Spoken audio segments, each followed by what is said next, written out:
On ne donne que ce qu'on a. Il est au musée de Djougou et elle paye pour la visite. Cependant on a l'impression que nous sommes à Lolisso dans la mesure où tous les biens y sont originaires. Il est surprison et fait-il aperçoit les statues des rois de son pays. Pourtant ces biens n'existent pas dans les musées de là-bas. Il reste calme et silencieux pendant un long moment. Tout le monde le regarde. Une femme abasourdie aussi par sa réaction l'approche et lui demande « Que se passe-t-il monsieur ?» Il répond « C'est plus fort que moi madame. » Comment un peuple peut-il prétendre être libre pendant que son âme est asservie? Maïs la femme ne comprend rien. Elle rétorque « Monsieur, de quel peuple parlez-vous » Il réplique « Je parle de mon peuple et je parle du peuple de Lolisso dont les ancêtres sont déportés et attachés dans ce musée. » Ainsi il indique des trônes royaux, des récardes, sceptres royaux, des portes sacrées, des palais royaux.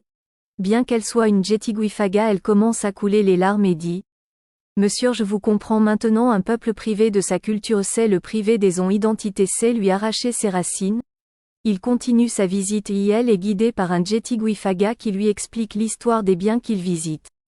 Au niveau de l'histoire de la colonisation, il interroge le guide.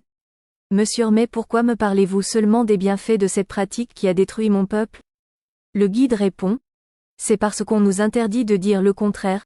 Il reprend. Qui vous interdit? Le guide, les autorités bien sûr. Il y a d'ailleurs une circulaire qui interdit d'enseigner les méfaits de la colonisation dans les écoles. Il s'indigne. Ah bon? Donc on vous apprend à tronquer notre histoire.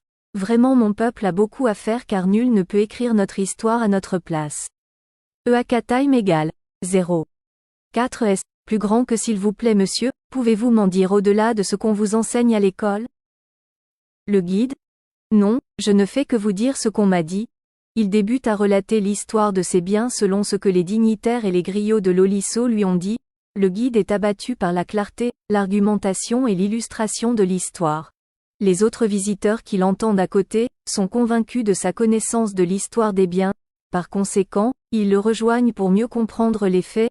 Il prend la place du guide. À la fin, le patron du musée décide qu'il soit le guide du musée, mais il refuse car il sera obligé d'enseigner l'histoire biaisée aux visiteurs. C'est ce qui va contre l'enseignement de l'histoire. Selon lui, l'histoire n'est riche que de son impartialité. Se défend-il devant le public avant de s'en aller? Extrait de l'aventure incroyable de Djigiya de Soumaïla Diarra Souba, écrivain militant neutraliste humaniste.